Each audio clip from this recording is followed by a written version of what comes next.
the additions to the index futures buying in the last few years has been a multiple of the addition to the strategic reserves. And that is what I call the elephant in the room. So explain that, if you can, to the committee. Well,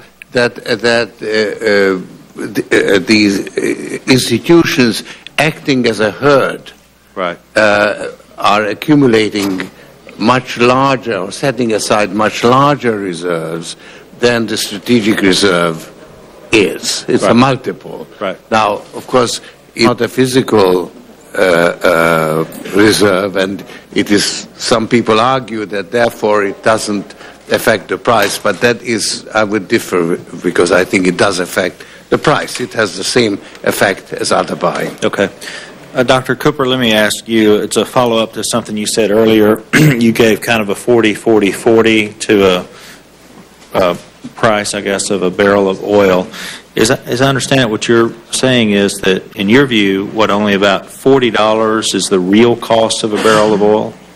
Yeah, I've picked the middle of the range that the oil industry has offered up on the Hill here in the last few months. I mean, one set of executives said 50 or 55. Now, that's at the margin.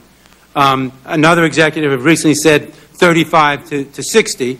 So the economic cost of producing and delivering a gallon of gasoline into my car is about $2.25. If you look at the real economic costs. And everything above that is funny money, a combination of speculation and the exercise of market power. 40-40-40 is, I think, a good representation of $120.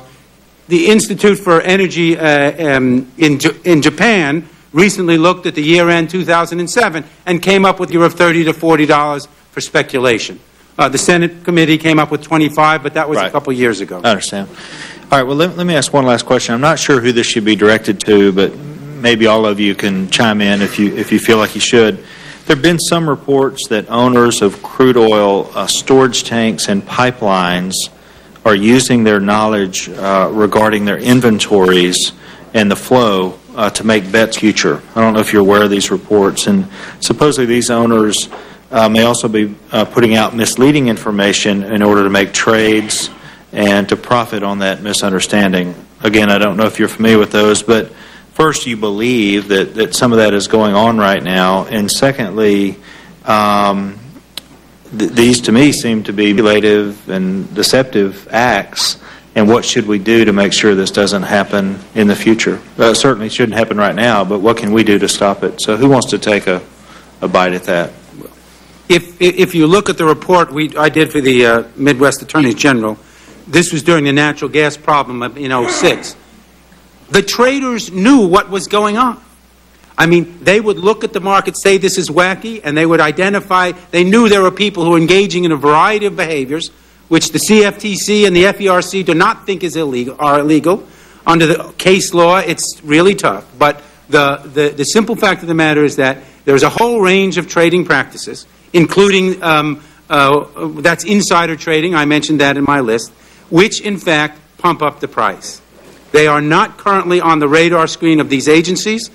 The best way to begin to address that is, one, expand the authority of the agencies, as we've done for the FTC. But if you look at the FTC's advance notice of proposed rulemaking, they're getting ready to go down the same dead-end street that the FERC went. They're not really going to expand their power. They're just going to adopt the existing case law.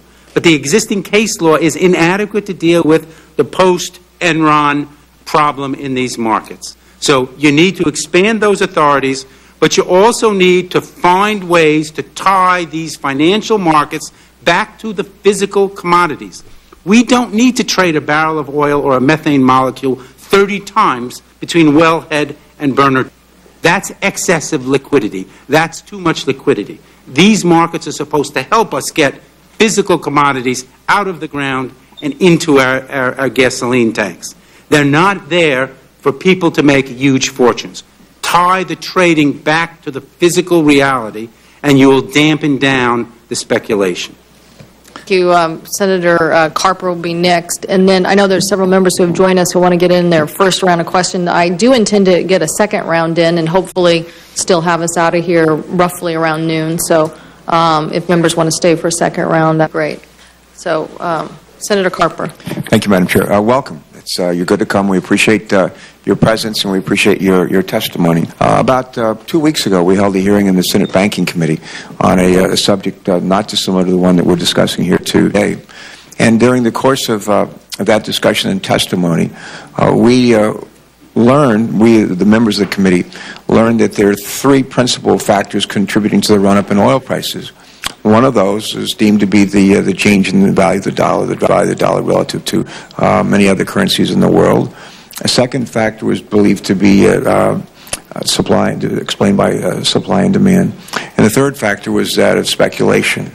And I don't know that I attribute more of one, say one factor was greater than the other, but I've joined this committee sort of in mid-course here during the Q&A. Is that pretty much where y'all are coming from as well? Are those is that a fair summary of your concerns too? And you should start with Mr. Soros. Well, definitely. I spoke about the backwards sloping supply curve. That is to say that oil-producing countries find it or have no incentive or less incentive to convert their oil reserves underground, which are set to appreciate in value, into dollar reserves above ground, which have a tendency to lose their value. So that is a very important factor in creating the current upward pressure on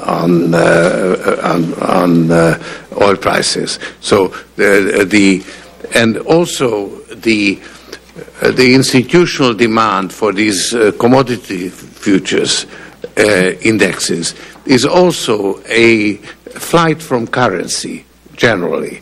The dollar has lost its position as the unquestioned, undoubted store of value, reserve currency. And there is no suitable alternative to it. And therefore, there is a general flight from currencies and a search for commodities. And so this is a very important element in the commodities boom that you're currently... Good. Thank you, Mr. Soros. Mr. Greenberg? I agree with what Mr. Soros said, and I agree with what the assessment you articulated, and I happen to believe that there's a correlation between the weak dollar and excessive speculation. The day that the CFTC said it might do something about this, it was announced that oil went down $4.41, but that was looking from the prior day's price. It went down about $7 that day. The dollar went up. The dollar went up.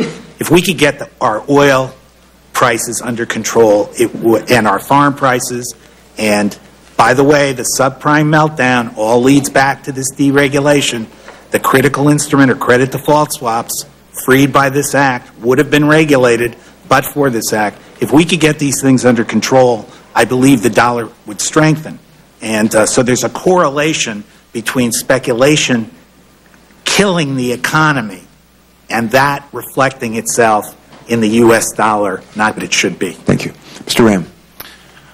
I do agree that those are three major components of price today. In the area of supply and demand, it's kind of ironic that probably the largest cost increase in bringing supply to the market is petroleum, is the cost of petroleum, because it's forcing prices to go up on every service rig, every exploration, and it's causing prices to go up. So it's making the cost of oil go up by itself. In regards to the currency, another ironic thing is that as the dollar has fallen, and it has because of oil being traded as a U.S. currency globally, it has taken a hit on, especially for the U.S. citizens. But as Mr. Soros said, as that money has left those traditional markets, it has flowed into the commodity market. And he has also said it's the elephant in the room. that amount of money compared to the futures market is huge.